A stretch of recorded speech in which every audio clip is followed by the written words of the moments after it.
Mabuhay ang Pilipinas! Mabuhay! Mabuhay ang Pilipino! Mabuhay! Mabuhay Duterte pa din! Mabuhay! Duterte pa rin! Ang tunay na nagmahal sa Pilipinas. Muli po, kami tumitingin sa mata at sa mata niyo po.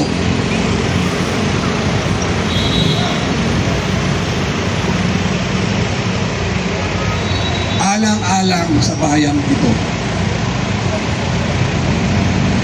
Alang-alang sa pamilya mo. Alang-alang sa kapwa Pilipino natin.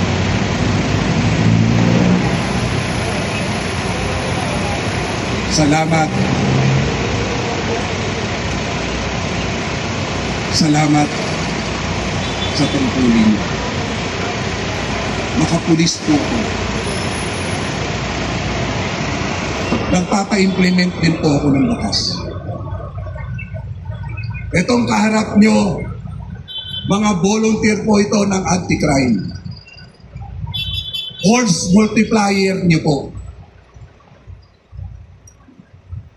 Nagsiservisyo na walang hinahangad na kapalit kung hindi gampanan lang ang tungkulin sa bayan. Kaya kaibigan namin po kayo. Nandito kami, ulit-ulitin ko, para katukin ang puso. Hindi kayo ang kalaban ng bayang ito. Ang kalaban ng bayang ito, yung pinoproteksyonan nyo. Ang kalaban ng mga mahihirap na tao, yung nakatira na pinoproteksyonan nyo.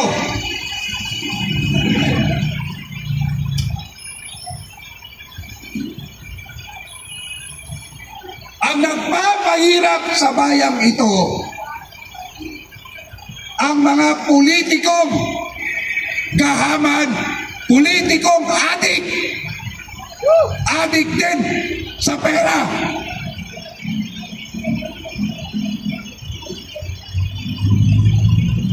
Hindi po kami magtatagal dito. Nagbigay lang po kami ng mensahe para sa inyo. Kayo sa panahong ito! Hindi!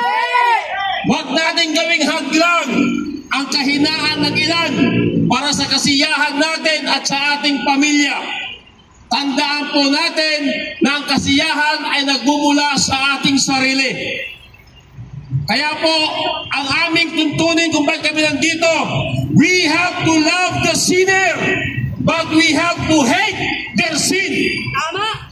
Lahat ng mga nagpapahirap sa atin, sila po ay makasalanan. Ang ayaw natin ay yung kasalanan na ginagawa nila na nagpapahirap sa ating inambayan. Subalit sila bilang makasalanan, mahal pa rin natin sila. Alam po namin sa ating mga kapulisan, ginagampanan lang po ninyo ang inyong tungkulin para may patupad ang kapayapaan sa ating bansa. Hanggang kailan natin dapat gawin ito? Tayo ba, bawat Pilipino, ay kinakailangan na magkaroon ng mga alitan na magiging sanhi ng kaguluhan sa ating bansa? Hindi po ba kayo nahihirapan sa panahon na kung saan ang ating pamilya ay umiiyak na sa kahirapan dahil yung ilan ay nagugutom na rin? Dapat po magmalasakit tayo sa ating bayan. Paano po natin gagawin ito? Ang paraan po na magpapalasakit sa ating bayan, ano po ba ang tama para sa lahat? Hindi po importante kung kayo ang tama, kami ang tama o sila ang tama. Ano po ba ang tama na dapat nating sundin lahat para sa kapakanan ng ating sarili, ng ating pamilya, ng ating bayan, at higit sa lahat, ang bawat Pilipino na umaasa kung paano maitawid ang kanilang kabuhayan at magkaroon ng kapakanan sa kanilang pamilya, lalo higit sa ating inang bayan. Maraming salamat po sa oras na nilaan ninyo. Maaring kami po ay nagambala namin ang panahon na supposed to be kayo po din ay nagsasamba. Kami po pinili namin na sumama dito sa kabila po ng aming ginagawa sa araw ng linggo. Dahil nais po namin iparating sa inyo ang aming damdamin. Kami po ay hirap na rin sa lahat ng sektor. Maaring ang ilan sa inyo ay katulad na rin na nararamdaman namin.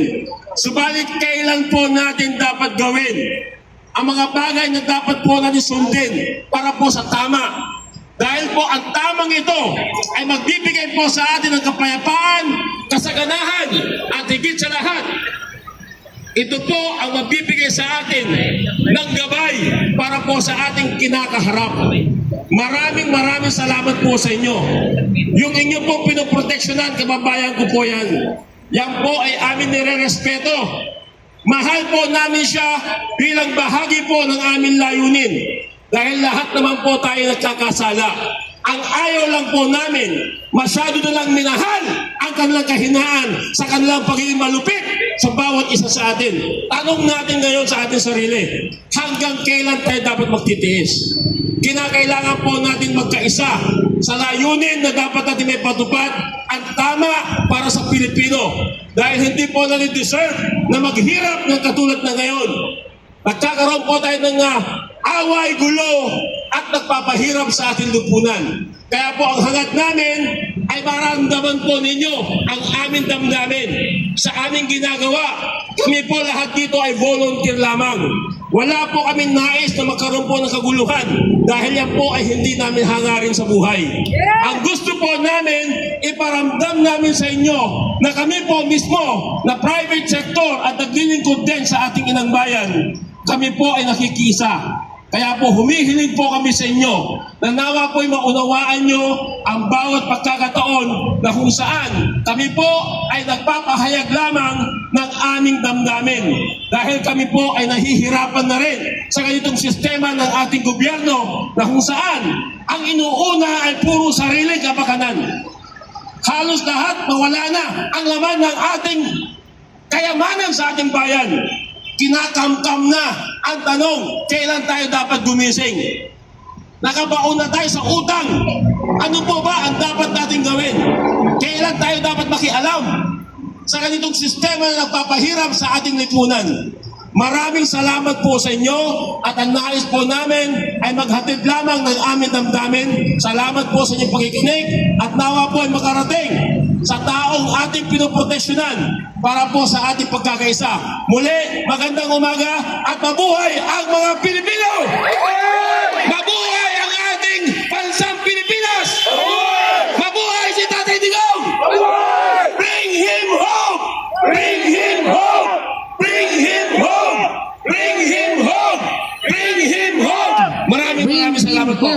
Ngayon, sa harapan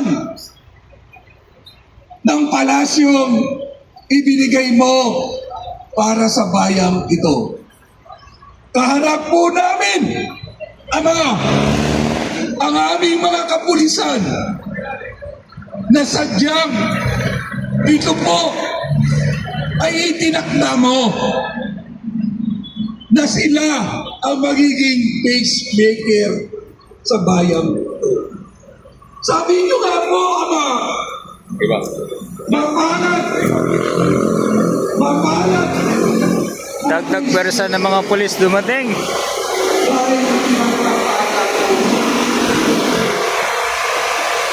Huwag niyo po sanang pabayaan ang mga kapulisan namin ito, Ama, na magamit lahat sa kapwa niyang Pilipino.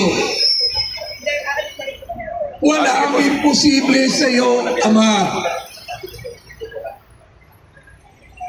Ang mga lahat ng pangyayaring ito ay meron kayong mensahe sa amin. kami ay ipinagpala mo rin dahil binigyan mo kami ng lakas loob para tumayo sa bayang ibinigay mo sa amin. Ama, maghari nawa ang kapayapaan. Maghari nawa ang pagmamahal at pagmamalasakit. Kaya Ama, sa oras na to, ang himala ay nasa iyo. Ang bayang ito ay para sa Pilipinas. Patawarin nawa kami sa aming pagkukulang sa bayang ito at sa aming mga kababayan. Muli, ang bayang ito ay dapat ipaglaban. Paglinawin mo po ang Pilipino. Paglinawin niyo po ang may kapangyarihan. Makita po sana nila ang mga kapuspalad dating kababayan na nangangailangan ng serbisyo ng gobyernong ito. Nandito po kami hindi para maghimagsik. Nandito po kami hindi para manggulo. Nandito po kami para ipaalala ang tungkulin ng bawat isa sa amin. Ang lahat ng biyaya, ang lahat ng bagay na ginawa mo para sa mundong ito, pumupuri at sinasamba po namin kayo sa ngalan ng iyong anak na si Jesus. Amen. Pagpasensyahan niyo po. Amen. Kaibigan, kuya, ate, mabuhay po kayo. Aalis na po kami para hindi na rin po kayo maatake. Mabuhay si President Duterte! Duterte! Duterte! Duterte! Duterte! Uli po, salamat. Samahan niyo kami. Dagdag pwersa, isang truck.